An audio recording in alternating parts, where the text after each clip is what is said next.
Iwas sa mga kois. Ayan, dito ako ngayon sa extra mga kois. Dito sa Jeddah. Yan. Pili muna tayo ng cellphone mga kois. Yung budget may lang. Pwede na sa gaming. Pamigay lang din natin. Una kong napili mga kois. Itong 309. Ito mga kois. Ang ganda niya mga kois. Kaso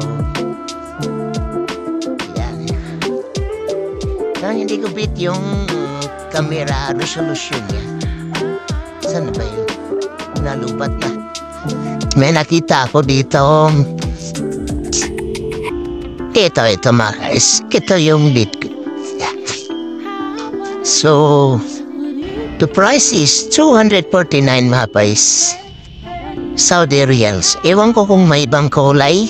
So, tanong natin kung may ibang kulay pa. Meron din dito mga guys, 289. Pero hindi ko beat yung niya. Ito, sa gilid. Parang girly ang dating. Kaya po nung ganito. Gusto ko yung ganito, ang design. Ito.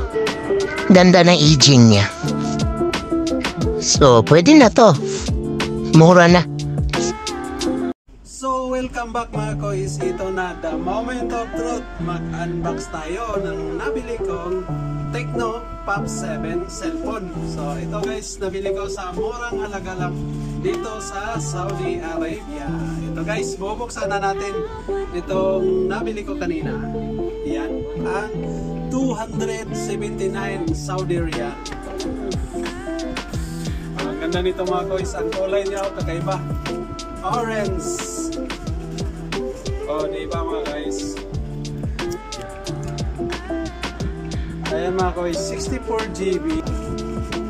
Power check. Oh.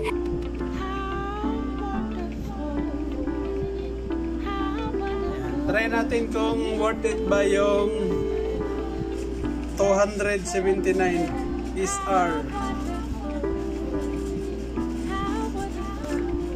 Uy, may kissing. May kissing. Ay, usually sa ibang mga cellphone na nabili ko, walang kissing. Pero ito meron. Ayan. Charger, simple charger. Wire. At saka yung pin, pagtanggal ng SIM card. Dito na lang mga guys. Maraming salamat sa panonood. Ayan, nakita nyo na yung cellphone ko.